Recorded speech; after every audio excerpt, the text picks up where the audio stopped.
So welcome back. We are continuing our discussion of the Shema and the idea of being commanded to love God. We started this, I guess, last week, and reading an article. And I'm going to share screen on the article. And I hope this works. Actually, I started recording before sharing a screen. God knows what's going to happen in the YouTube. And by the way, I am now publishing the YouTube to my YouTube channel. And I'm delighted to say I'm seeing, like in some of these classes, 50 and 60 viewings. So I'm not exactly sure who's watching, but I think I have like, I don't know, 120, 130 people who have subscribed to my YouTube channel. But yeah, it's very nice. Okay, so I'll just kind of highlight where we've been in this article. So our first discussion in the Shema was, what does it mean that God is one? And we had a long session on the meaning of the word echad. And then then I think last week we began to read this article with the idea, as you know, right after the Shema in Deuteronomy, it says, "Hear, O Israel, Adonai is our God, Adonai is echad, Adonai is one." And then it says, "You shall love Adonai your God with all your heart, with all your soul, and with all your being." And we can quibble with some translation issues, but what does it mean to love God? And what does it mean to be commanded to love God? So that's the subject of this article, and it is kind of interesting. So yeah, so we began, with the there's the translation and the Hebrew. And the opening discussion talked about loving not being what we usually think of in modern English, which is more of an emotional attachment, but one being a covenantal relationship with obligations on both sides. And the first discussion was the lesser king or subject declares love for the superior ruler, and it's a set of obligations. So we had a discussion of that, and meanings in other ancient Near East contexts. Let's see, and a discussion of observance. So the question is, this arises all the time. I hope I haven't reread the whole article, but the question arises all the time about the reason for obeying commandments. And and one big issue is people wonder, so this, are you being obedient to God's commandments as a ticket into heaven, as a ticket into the next life? And I would say many strains of religion have this idea that this world is kind of a tryout. What's really important is the next world, and we're being judged in this world to see what our place is in the world to come. And then they literally switched tables on us, and they started talking about the suzerain, the person in charge, loving his vassal. And this one was a new one on me, because they said it's not only a technical term for obedience and protection, but there's also an emotional charge associated with this. And we discussed a bit about the idea of God choosing Israel, God setting his heart on Israel, and whether that selection is unjust. And I think this is where we are now, the unending romance of God and Israel. So, Alan, you got your hand up. Well, maybe we covered this, but the point about Judaism and following commandments for the afterlife, I don't believe, or I say I don't believe it, and I didn't think it was Jewish thinking that in Deuteronomy they don't talk about the afterlife; they talk about blessings and curses in this world. Yes, And that's actually in the Talmud also, but it leaves open, I believe, Jewish practice, that the idea that there might be an afterlife, but it's left unclear. Isn't that right? okay. So there's a couple of things you touched upon. First, you're absolutely right. In Deuteronomy, there's a lot of discussions about blessings and curses. Blessings if you obey God's laws, curses if you disobey God's laws. And it's very clear they're talking about this life. They are not talking about the afterlife. Okay. Judaism, I'll try and state this as precisely as I can. Judaism has always taught that there is something beyond this life. I'm not necessarily reflecting on what Jews believe. You know, my running joke, you've probably heard me say it a million times, is people ask me, do Jews believe in the afterlife? And my response is, I don't know, you have to go ask them. I can tell you what Judaism teaches, which are many things. You know, I talk about this literally at every funeral, and I conducted a funeral today.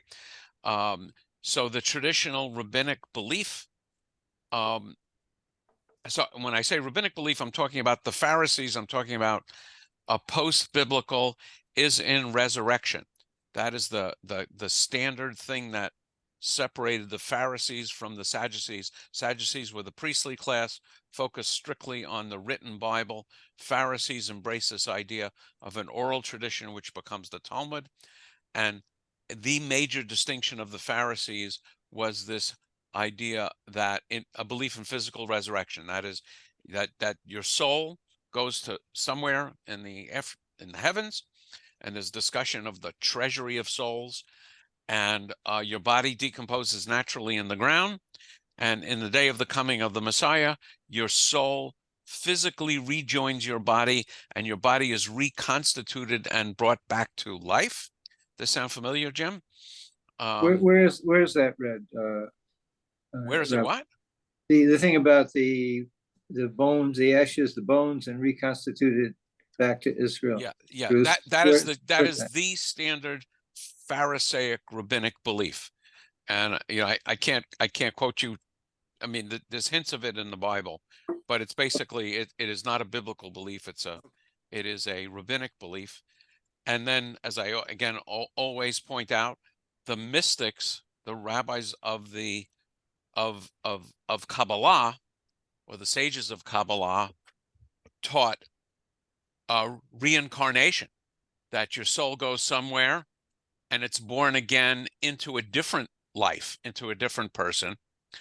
And having That's talked, Kabbalah, right? I'm Kabbalah. sorry, yes, that's Kabbalistic, and on some level that's inconsistent with resurrection.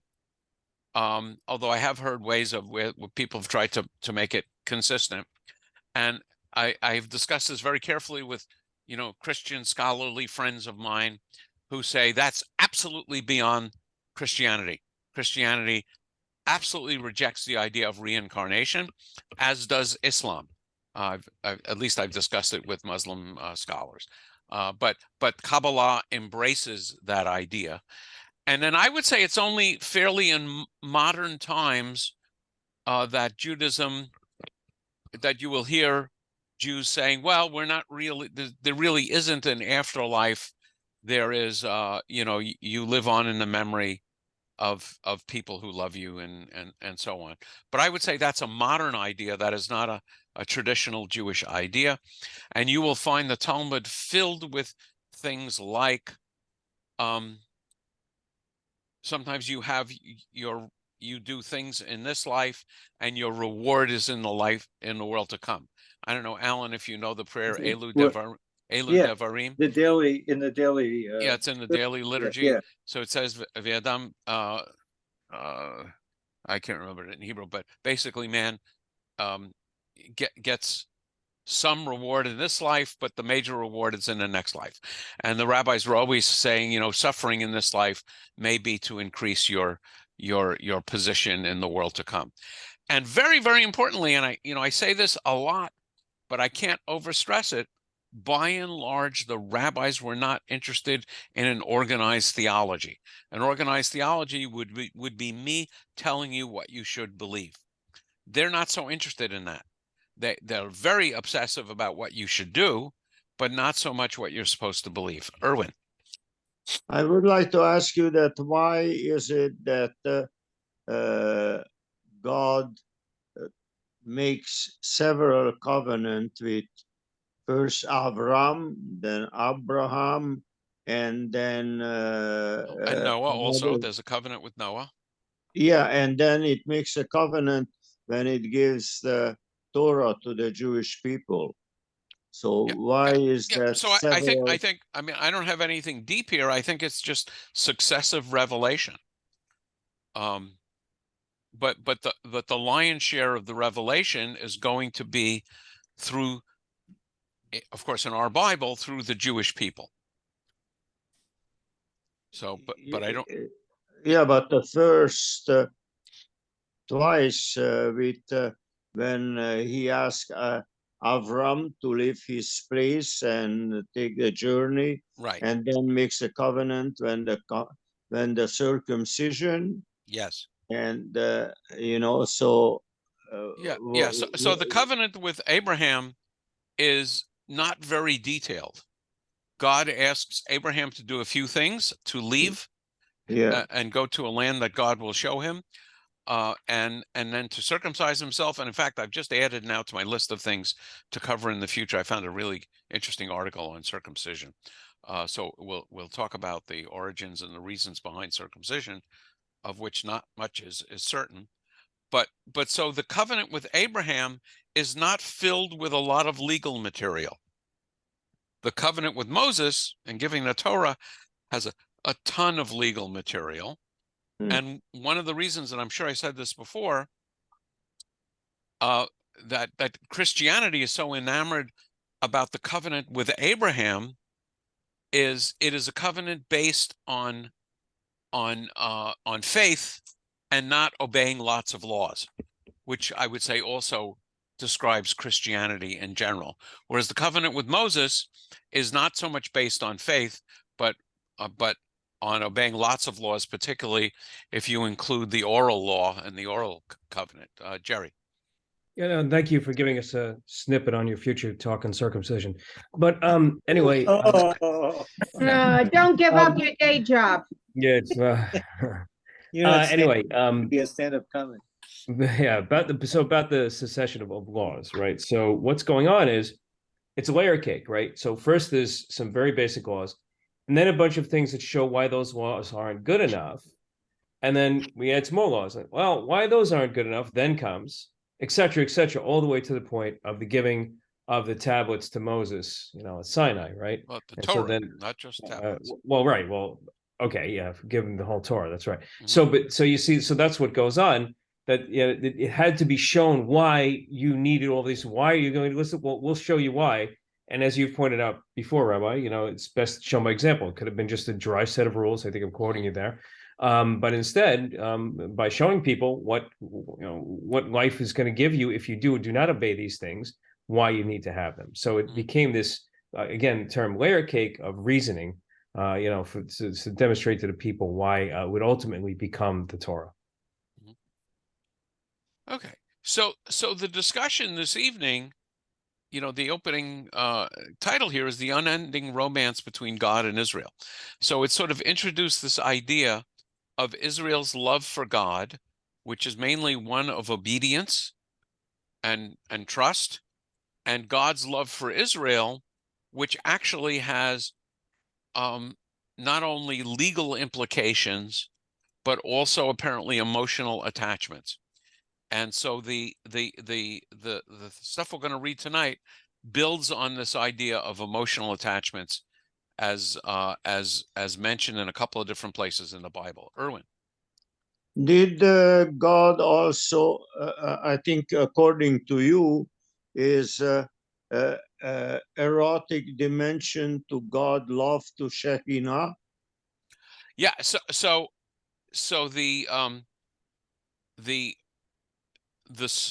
there's eros in the text of Song of Songs.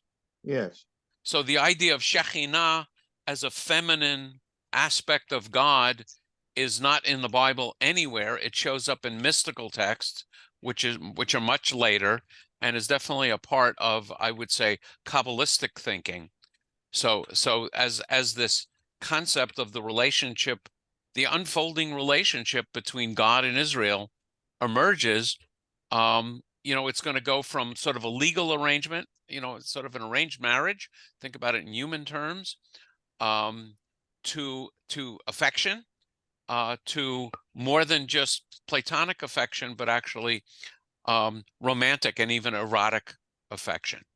And as you'll see, many of the rabbis are uncomfortable with that idea, and we're going to see how they handle it. Although you may recall, we, months ago went through a very careful reading of the Song of Songs, and that's going to be discussed here also. Okay, so let's jump into the text. Would someone like to read The Unending Romance of God and Israel? I'll I'll read. Okay, thank you, Never- Elena. Even if this, the unending romance of God and Israel, even if the suggestion of an erotic dimension to God's love for Israel in Deuteronomy is not valid, in the prophets, the metaphor of the Lord and Israel as husband and wife is abundantly and powerfully attested. Here again, the relationship of love defines not the current situation, but only the idealized past and its gracious restoration in the future. So again, Jose- just kind of giving a setting. The idealized past is God is in good relation with Israel. Depending on where we are in our history, Israel is in exile. So it's almost like a husband and wife think of God as the husband and Israel as the wife. The wife has been sent away. And now, the hope is, and why was she sent away? Because she committed adultery. And we're going to see that in the book of Hosea. And the hoped for reunion then is a rejoining of God and Israel. And of course, the Kabbalists will take this image and make have a God's masculine and feminine aspects rejoining. Okay, so let's read about Hosea.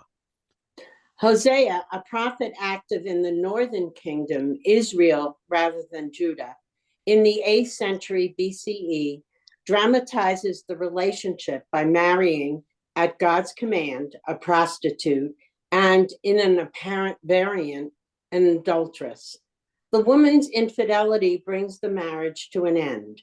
The wife is punished, the children are disowned, and yet, amazingly, in the end, God renews the marriage and restores the family. So again, to our modern ears, I mean, that might be an interesting book to study. I've read it. I haven't really ever studied it. Yeah. But to our ears, it's crazy. God orders this prophet Hosea to marry a woman who seems to be both a prostitute and an adulteress.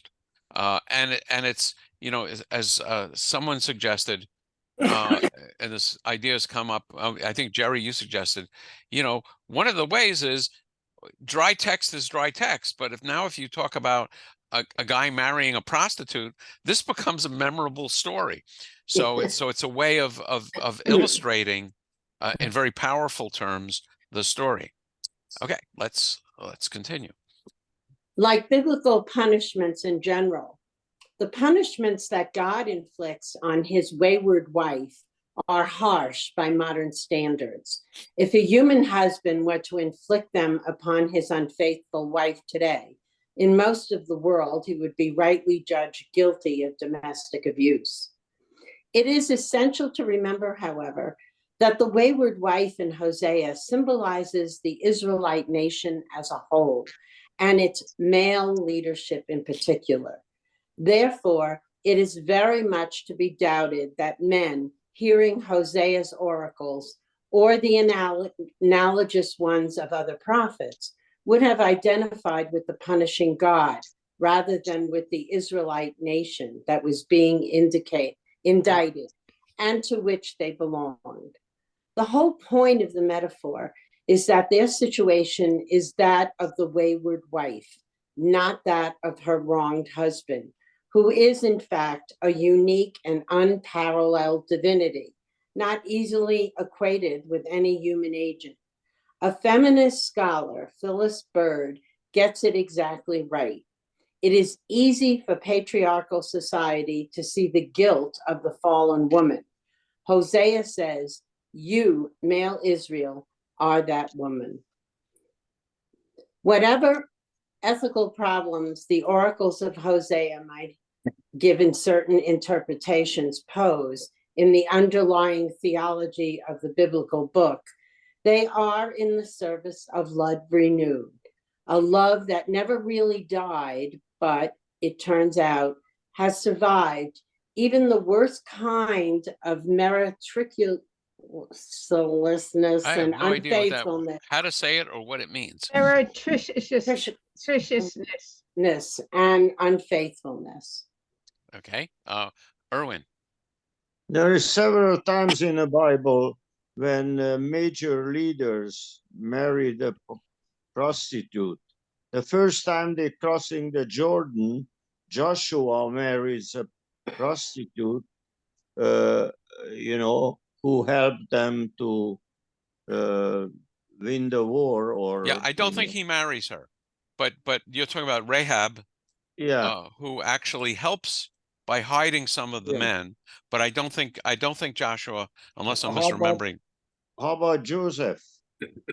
How about Joseph? marries Joseph marries the daughter of an Egyptian priest. Asta.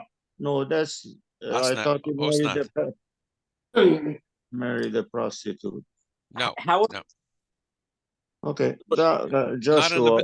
in the biblical text. No, she is not Jewish, which raises interesting questions because the sons of Joseph are heads of tribes.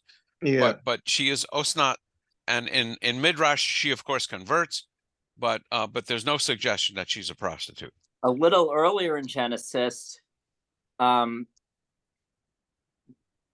I don't think she's really a prostitute. I think the story is just that she pretends to be one, but Oh yes, How Tamar. can you be pretend to be a prostitute? I will tell you, it's the story of Judah and Tamar.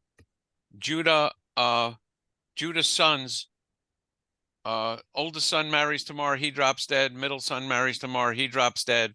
Judah doesn't want to give his third son to Tamar, so sends her away.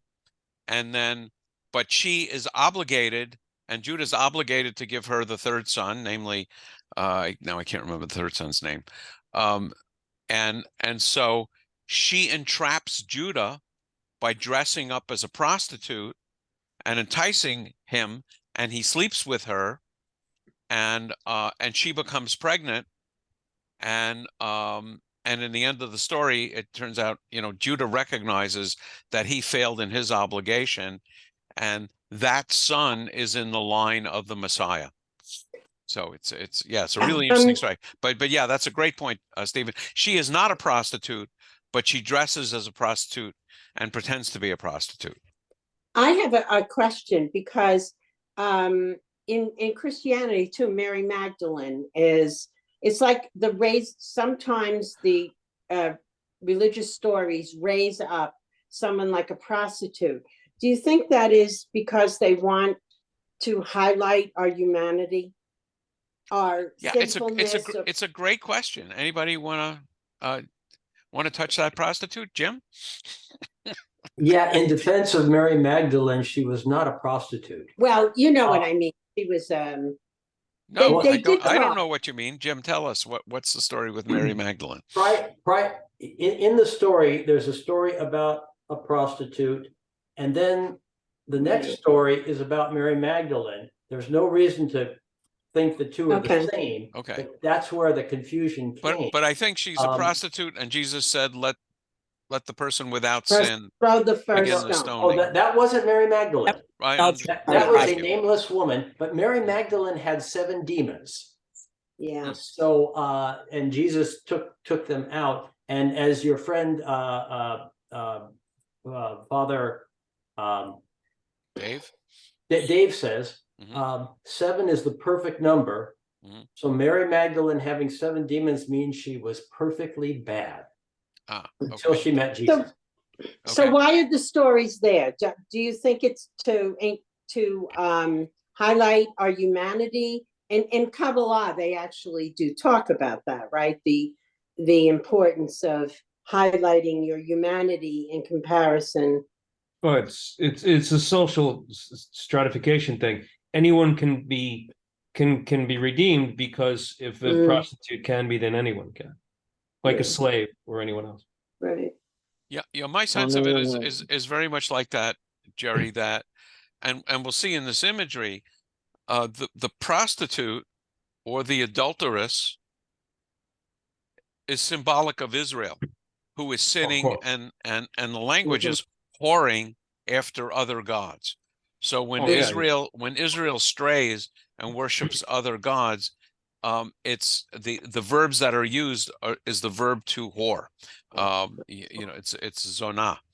Yeah, whore after other So gods, the yeah. imagery of going after other gods is characterized by, you know, sexual infidelity.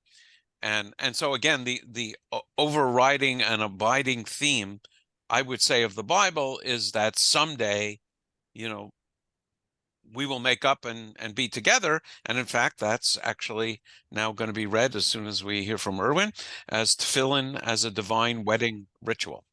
Erwin. If Kabbalistic understanding that God hid himself from humanity, and maybe that is the reason that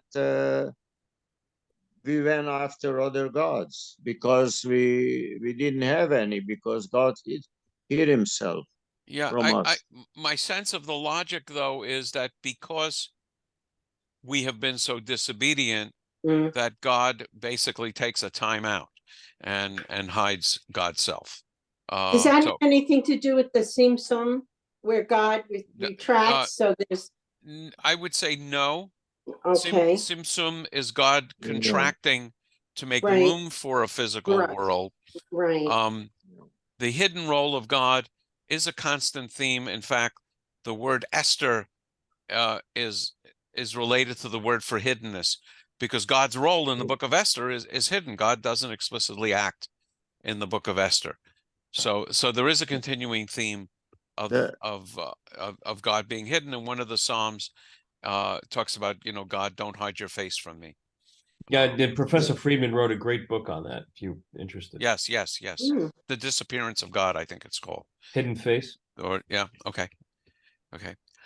So let's continue with tefillin as a divine wedding ritual.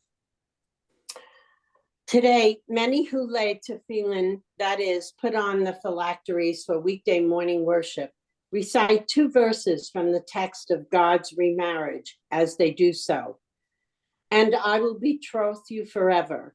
I will betroth you with righteousness and justice, and with goodness and mercy. Yeah. So if any of you have spent time putting tefillin on regularly, you will recognize this, that these are the words you say when you're wrapping it around your fingers like a wedding ring. yeah. And it's also from the Haftorah from Bamidbar. And now I'm not just showing off the expansive nature of my knowledge, but my Haftorah was Bamidbar, and I had a whole section that I already knew because it had this section in it. But one thing is interesting about Hebrew grammar is ve'erashtich li leolam, which I will betroth you to me forever. And the object of betroth is a woman. So it would be probably the eras techa if it was said to a man. So it's clearly a man saying that, you know, the grammar is a male saying this to a female. And of course, in Hosea, it's him saying it to his wayward wife. And with and then in the understanding, it's God promising to be reconnected with the people Israel. Oh, let's continue the last line of that.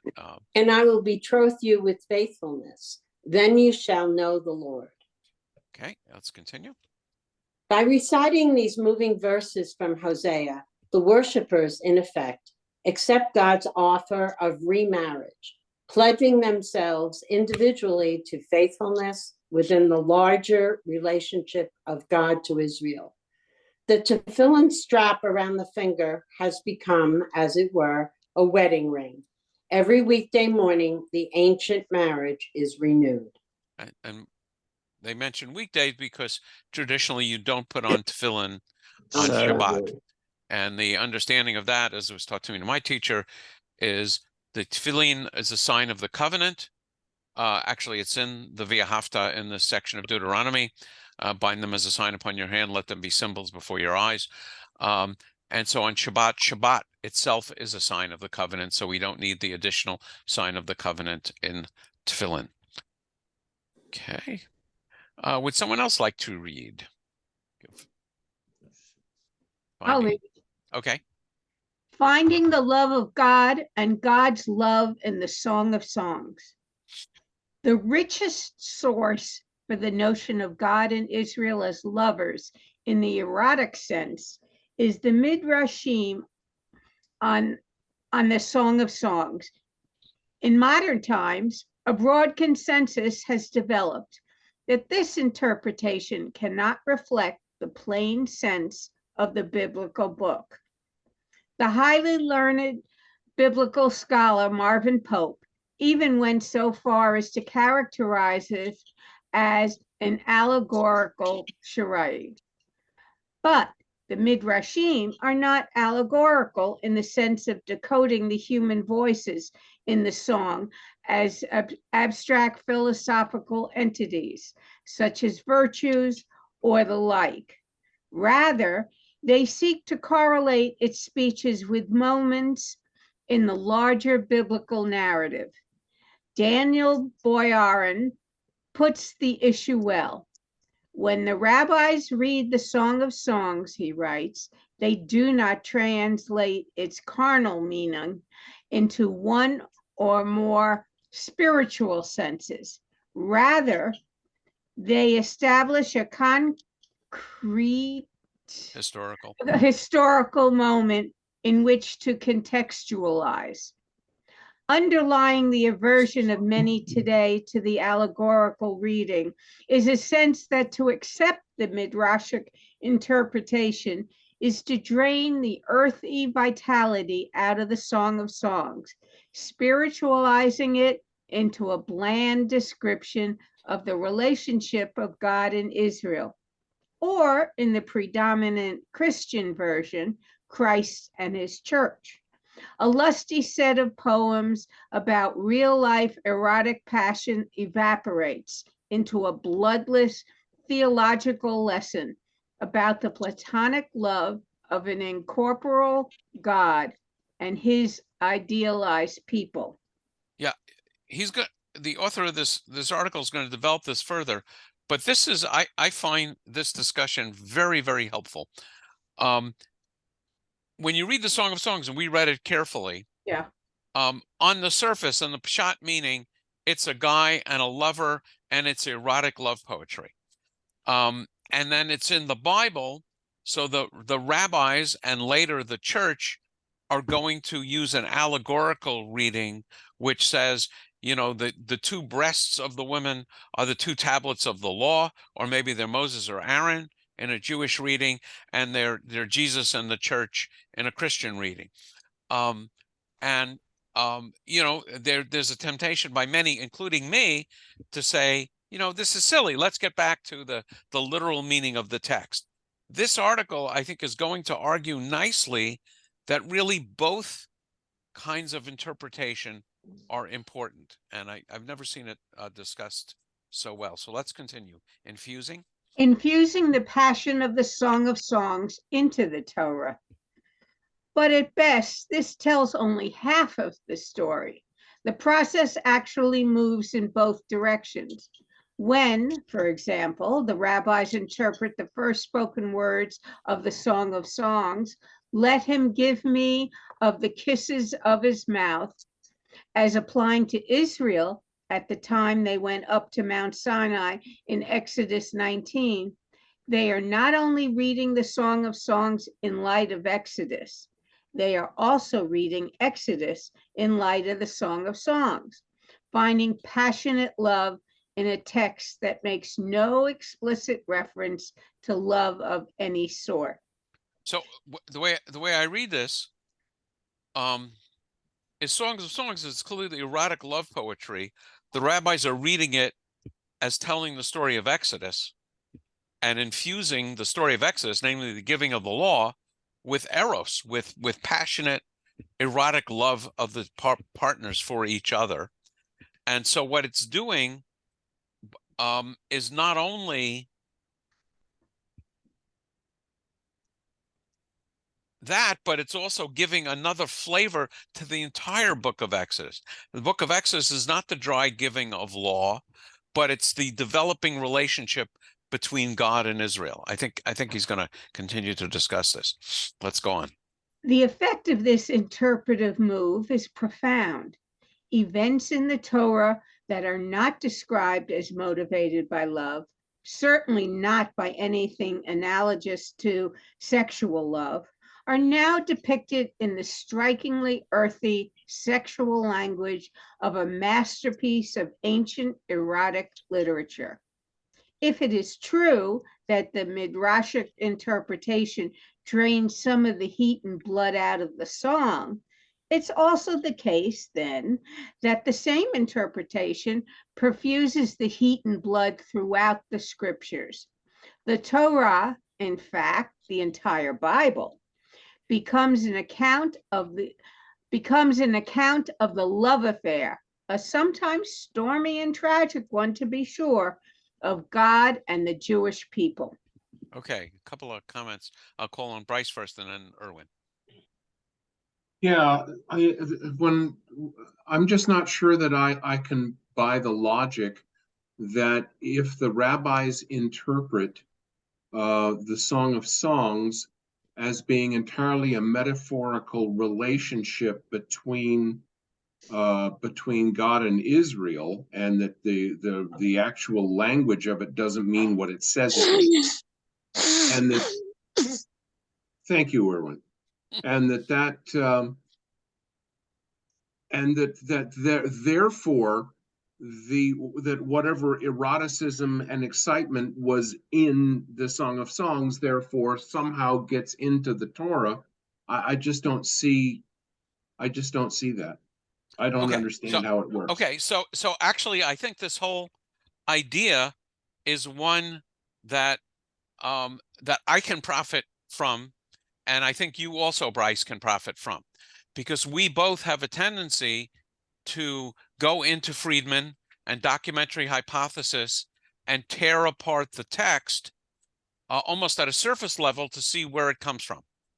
And so what the argument is made, and I think it's going to go on to be made further, so the question then becomes, why in the world did the rabbis include the Song of Songs in the Bible? This is a conscious choice.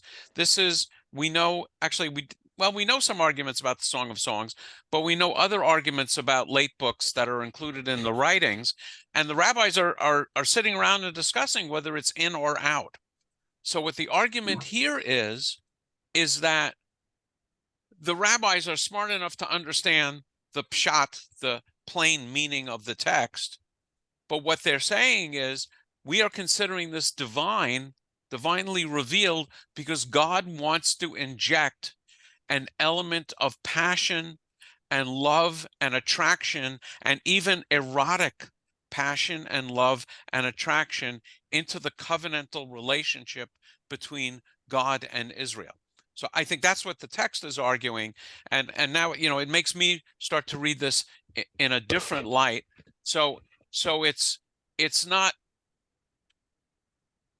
a question of how do we get down to what are the original sources of these texts and where did the legend come from, which is something I'm fascinated with, and certainly Friedman is fascinated with. But it's also a question of the whole of the whole document working together, and that's made it a living document, for 2,500, 3,000 years. Erwin, I muted you before, but if you have something, I don't know if you have something to add, or it's your hand is still up from before, but unmute yourself if you. I'm sorry, I sneezed. Yep, no problem. Bless you. I disagree with this interpretation because I really don't think that rabbis are afraid of love and sexuality, because they go by what God asked them to do, to multiply and be as many as possible. So how can that's a contradiction? Because yeah, so I agree with you, and I think what this article is arguing is the rabbis aren't afraid of sensual love and erotic love, and they're even describing our relationship with God as not one purely as a master and servant, or partners in a covenant, or platonic love, you know, the way you would love a teacher or love an idea, but the love is so powerful that it's symbolized by eros. So I think Because I think that's what the text is saying. because one of the commandment is for Jews or to a rabbi for Shabbat to have love and sexuality. Yes, and So again, if someday I ever get around to teaching sexuality in Jewish tradition, it is very clear, even among the ultra-Orthodox, that pleasure, sexual pleasure for sexual pleasure's sake, is embraced in many ultra-Orthodox traditions. yes, And so it's not just about making babies, because if sex was only about making babies, it would not be kosher to marry a couple who are beyond childbearing years. But the text. So anyway, I absolutely agree with you. What is revolutionary here is reading that same element into the nature of God and God's relationship to Israel and Israel's relationship to God. And I suspect that's going to be continued in the next section. So, Jane, I think you were reading. So, Yes. reading Song of Songs. Reading Song of Songs in a canonical context and on its own. The difference between the plain sense of the song, as moderns perceive it, of course, and its rabbinic interpretation turns in large measure on the issue of context. Is the book read as a standalone composition, or is it interpreted within the larger set of books in which it is now found, and within the tradition that has handed them down to us? As I see the issue, it is not necessary to choose. We ought to be intellectually and spiritually mature enough to recognize the meanings the book has when interpreted according to plain sense interpretation and the likely intentions of its historical author, on the one hand, and the meanings it has when placed, on the other hand, in the theologically richer context of the biblical canon and the ongoing Jewish tradition. It is not that the one reading is sophisticated and defensible, and the other primitive and unjustified. The difference, rather, goes to the goals of biblical study and the multiple communities of interpretation in which it takes place in both the Jewish and Christian traditions. The notion that biblical texts have multiple non-interchangeable meanings was once well established. In the case of the Song of Songs, neither the plain nor the midrashic sense can be said to tell us what the book really means. The identity of the highest reality to which biblical interpretation is accountable is anything but self-evident and unproblematic. Yeah, so this was very enlightening to me personally. It's not that we're trying to seek and get to the real meaning of the text. The text, the fact that it's a living text of 2,000 to 3,000 years old, means it needs to be, it's survived because it's been in a context. It's not just simply dissecting in this case, what's the original meaning of the Song of Songs, or in cases of the Torah, which are J, E, P, and D, and and H for the holiness code, and so on. That is, I think about it in quantum mechanics. I study the world, I study light in one set of understandings, but I can't get to the full nature of light unless I study it in a bunch of different understandings. And I think the argument here, which is very helpful to me, is that if we're just reading Bible as literature, then yeah, let's just study it as literature and try and figure out the origins and where it comes from. But we are studying Bible in a religious setting. We are studying it in Torah study. We're not studying it in, in a university. We are studying it in the context of what it means to the nation Israel and to the people Israel, and how it has formed and formulated a people with a passionate connection to God. So in that light, it is not sufficient just to say I'm only going to study this through the eyes of Richard Elliott Friedman. I also want to study it through the eyes of the ancient rabbis, because I want to get as full a sense of the meaning of this text as I can possibly grasp. So Bryce, and then Helena, and then Alan. Yeah, so I think what you're touching on is something that's really an epistemological issue, really, and that is in the nature of meaning. Where does meaning come from? All right. Does something inherently have meaning within itself, or does it only have meaning when interpreted by a living mind who makes the associations necessary?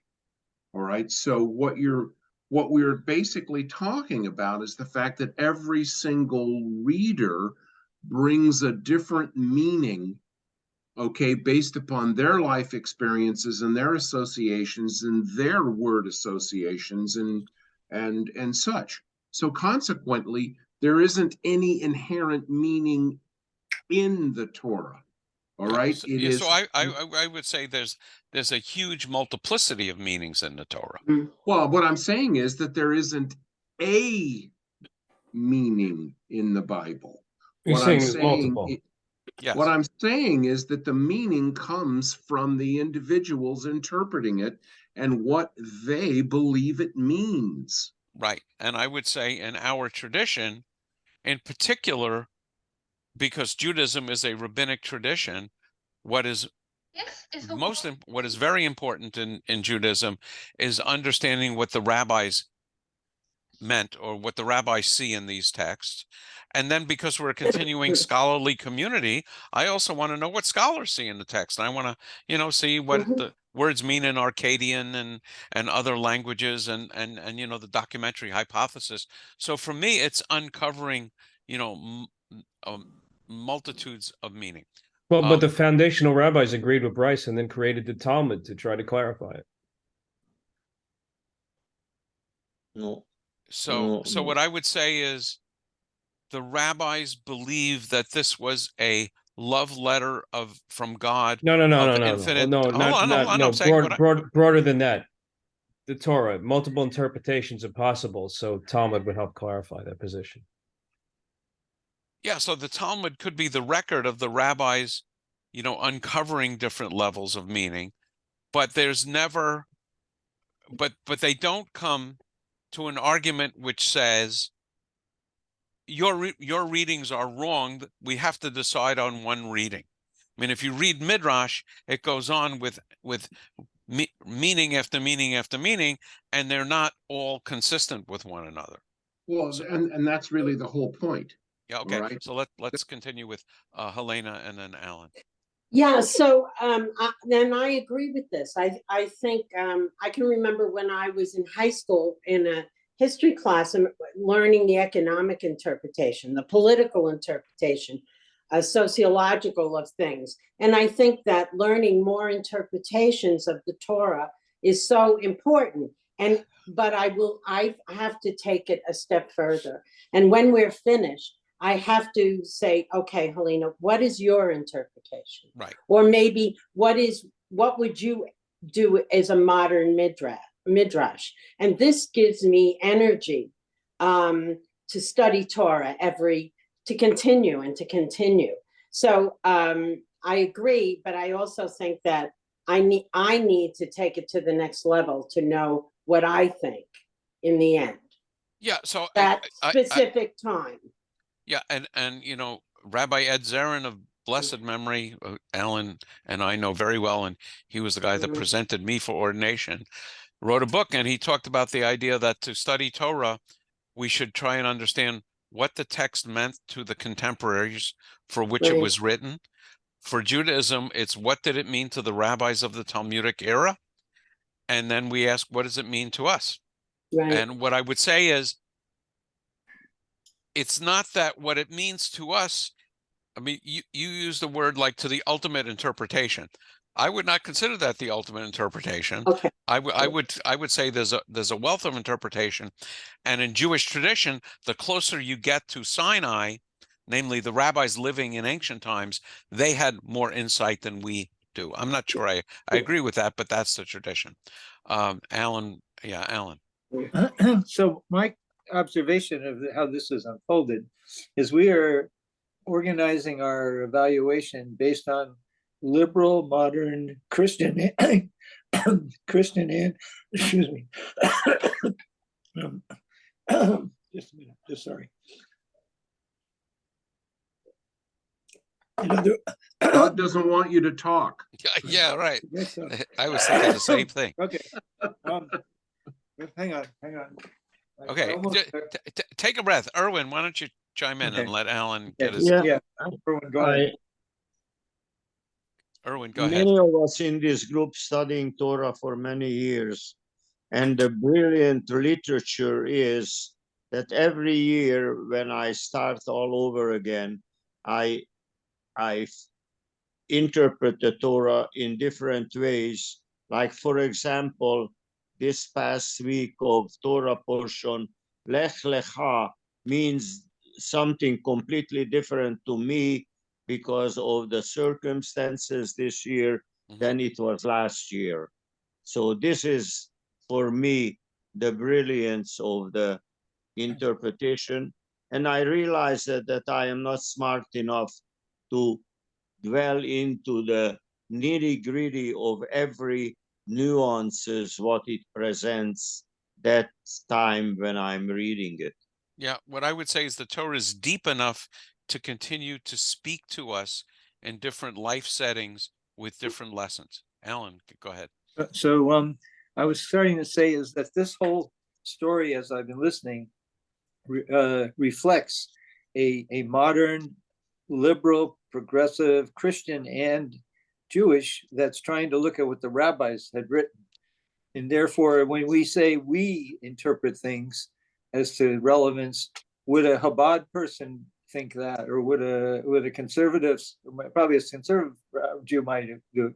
But as you go across the spectrum, maybe the Catholics, you're going to get a much narrow. Aren't you going to get a much narrow perspective than we are enjoying this really open thing where we can make decisions and evaluate? But we're what I called us, liberal, progressive Christians and Jews. Yeah. So I think Chabad and us, and I'm not sure about Christianity, would share the perspective that the text is very, very deep and has a multitude of meanings. And I don't think any of us would say this is the meaning and you have to accept it. Okay.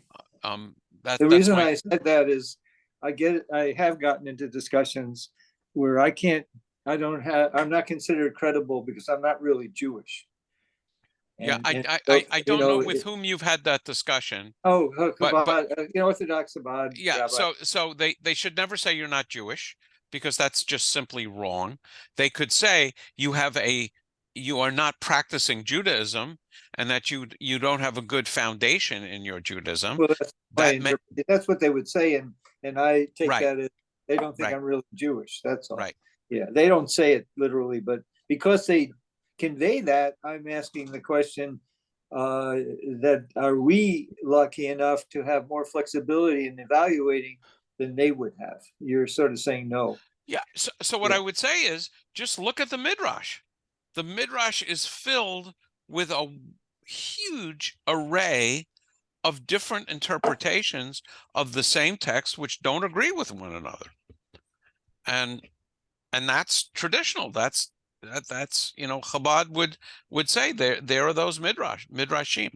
So also just thinking any group of any type of Jews agreeing on anything is just not really that's practical. That's gotta the have other multiple side. interpretations because everybody's got to get their say. I mean, you have two Um, Jews in a room, you have three opinions, you know, I mean, so. Yeah, this actually shines a light. What I wanted to bring up is actually a couple of related ideas that I think you might find interesting, Rabbi. One of which is the Midrash really is the flowering of the powerlessness of the uh, of the rabbis at that particular time. The fall of the temple, it's gone. The Jews are no longer in charge. Jews don't essentially make any law other than their own local law. They don't make any law for a kingdom or anything like that. So they can have a complete flowering of opinions on this is this and this is that, and they can have a million different ideas about what this means and what this means, and none of it is anything more impactful than bringing up a set of arguments. I But completely the disagree. second idea, well, hang on. Okay. But at the same, oh God, stop it. It's Edison saying your power is back on. But the second idea is that one thing that happens when you start saying that this particular religious passage means this, okay?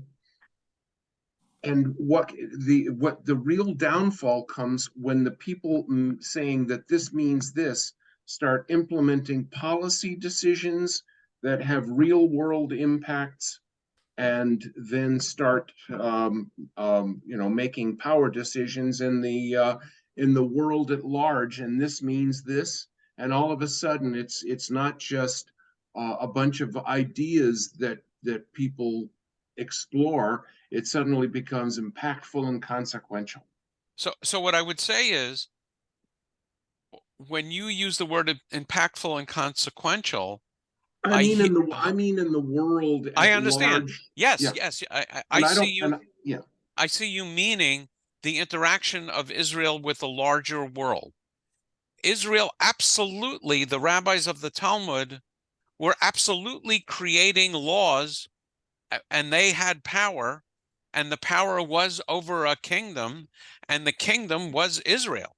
There was a people Israel, and they are making laws that apply to the people Israel, and they considered those laws binding. They weren't going to impose capital punishment or anything else. They could impose fines and lashes and things like that. They had no power over their surrounding nations, but they had power over Am Yisrael, the people Israel, and where they were focused on was not what you should believe. So, for example, what does the Song of Songs mean?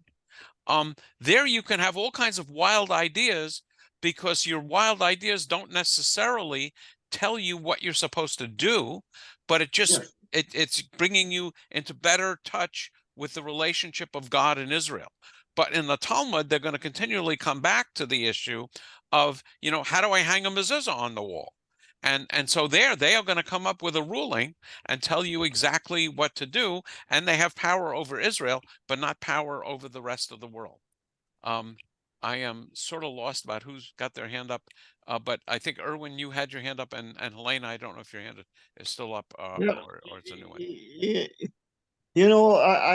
I really don't understand the reasoning, because I think just the Ten Commandments that had an impact of all the world, our morality and our everything. So I know you keep coming back to the Ten Commandments, but there's other commandments. Love your neighbor as yourself are not part of the Ten Commandments. The laws of keeping kosher are not part of the Ten Commandments. So I don't limit Israel's influence on the world to the Ten Commandments. Christianity did. Christianity said, too many damn commandments. We're not going to obey them all. Faith in Jesus is going to take the place of all but those 10, and maybe a few other ones that Jesus seemed to like. But I am, I resist elevating the 10 Commandments to some sort of a huge.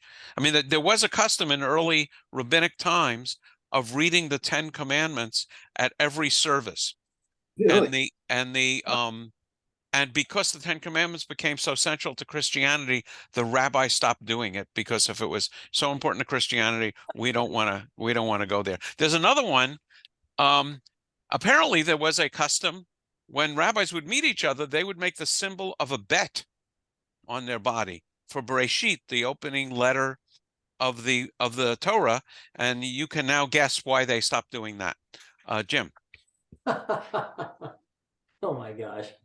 I don't know if we discussed this yet, but why do you think it was necessary for God to command us to love him?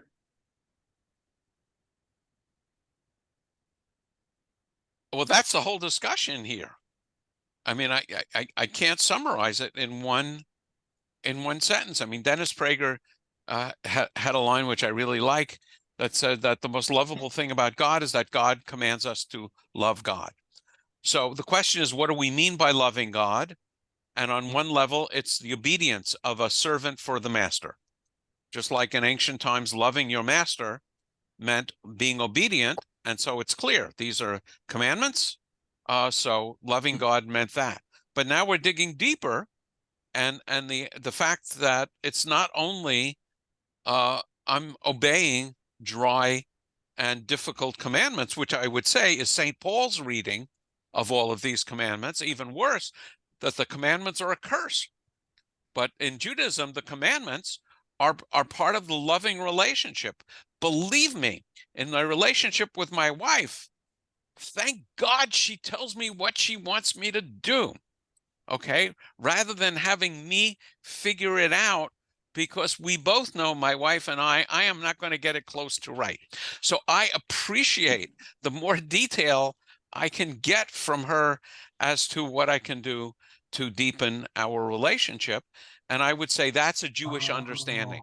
These commandments are describing a relationship where I really know what God wants of me. There's beauty in that, because I'm so grateful to God for giving me this life, for giving me health, for giving me all these other things that I really want to know. What can I do for you, God? Let me call Stephen, since we haven't heard from Stephen much today. Okay. Couple of things. First, I think that if you need to command people to love you, you don't deserve to be loved. That if you're doing just doing a good enough job, whether as a spouse or as a God or whatever, that you to be worthy of being loved, then it would happen without a commandment. Yeah, I would agree with you in a narrow definition of love, if love is an emotion. But if we're talking about mitzvot, commandments, there's a commander and a commandment. And in that context, if loving God is obeying commandments, then yes, I want to be told what the person I love wants me and needs me to do. Bethany, we haven't heard from you. Do we have any sort of dialogue? I mean, Moses could have gone up and said, hey, how can we serve you best? What do we do here? I don't understand the question.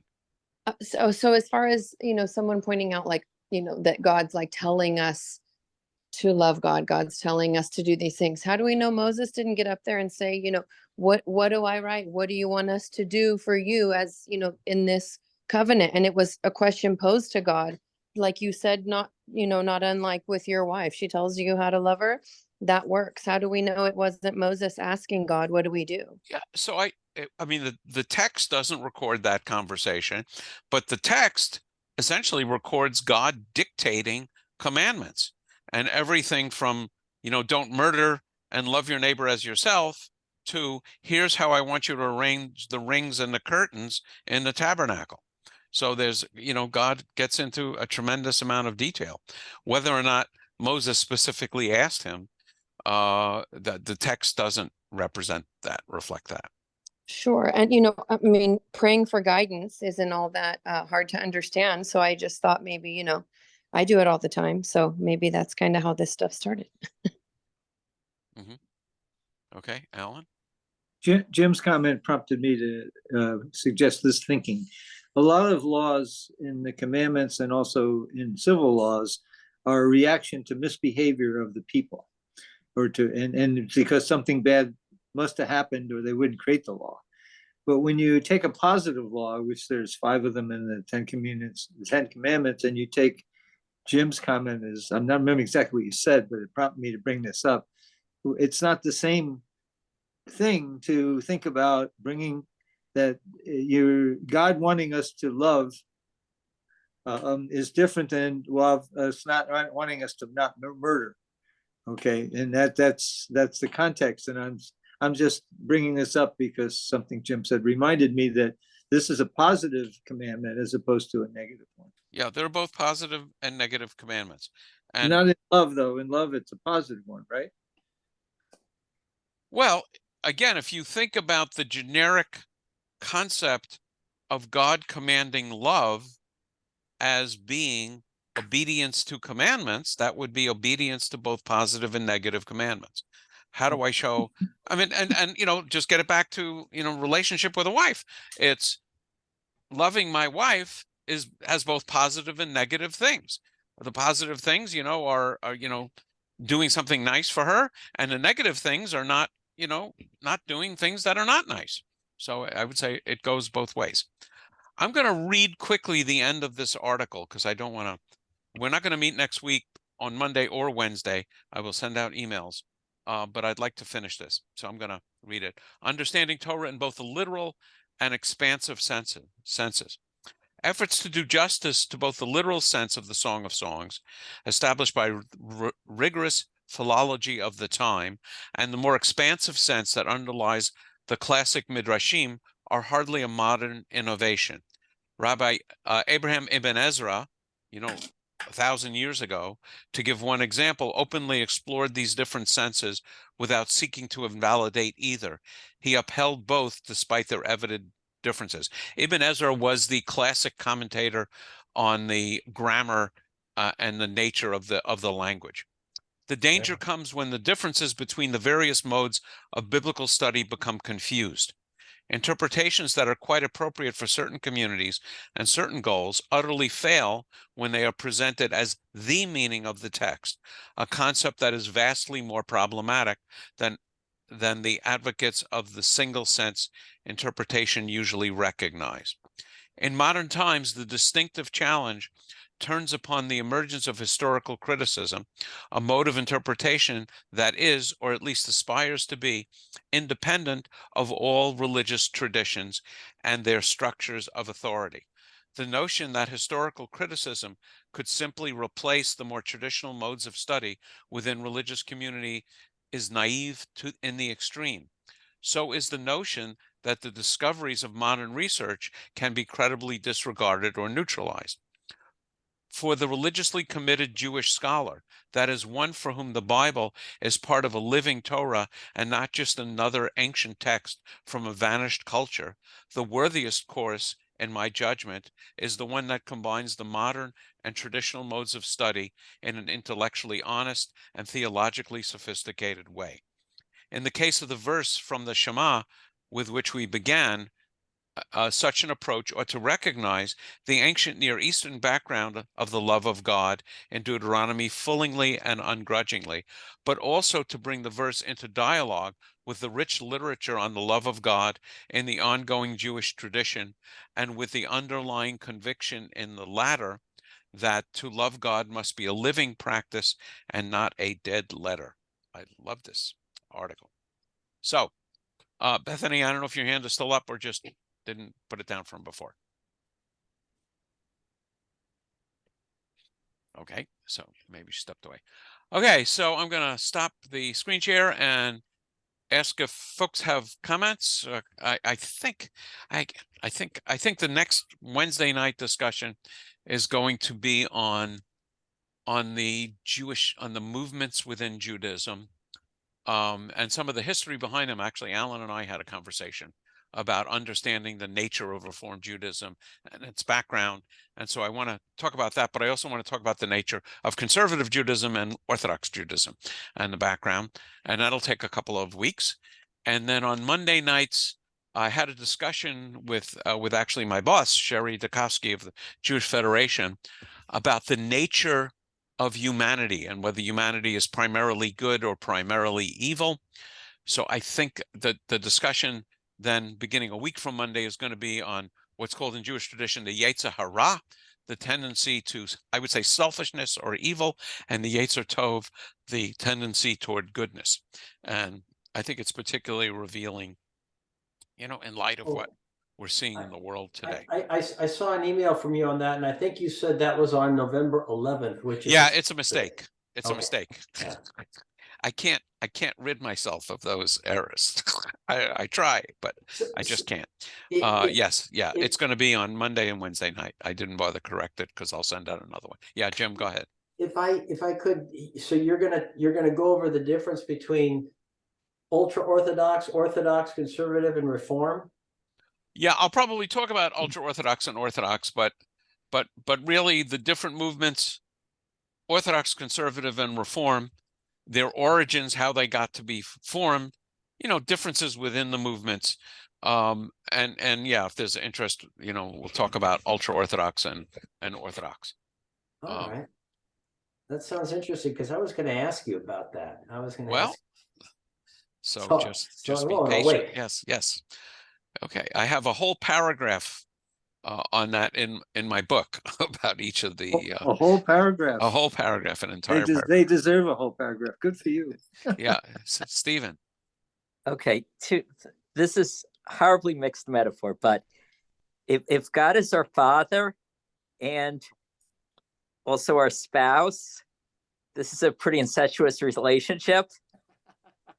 Yeah, so if you reduce these images to their literal meaning, you lose the power of the images. I agree with you.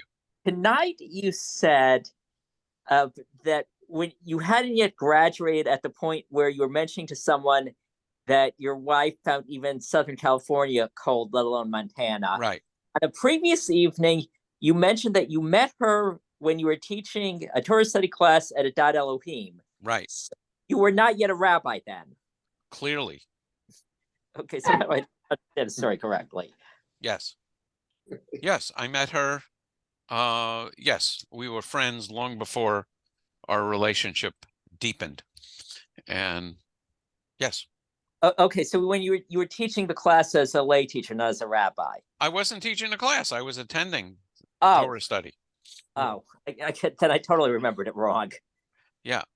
Yeah. In fact, one of the things I love to point out is when I took my first introduction to Judaism class, the rabbi said, and it was Frank Rosenthal, who I think Alan will remember of blessed memory, said, next week, bring a Bible. And I did not own a Bible at that point in time. And now pretty much one of those entire shelves above my head are all biblical interpretations. So they just didn't tell you to stop at one, did they? No. And they didn't know he was a speed reader also. Yeah, and I thought am it not a was speed reader. buy a Bible, repeat. Yes, right. That's right. Wash, rinse, repeat, and keep going.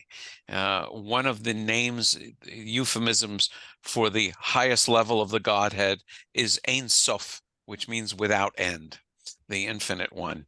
And that's my book buying tendencies. But I do have a finite bookshelf, so that's a problem for me. Okay, gang. So I will traveling with my wife this next week, so that's why I will not be here next Monday and Wednesday. I look forward to seeing you when I am back. And thank you for coming and contributing, and I hope you found this interesting. Very much. All right. Bye, Bye, everybody. Okay, take care. Bye. Thanks. Thank you.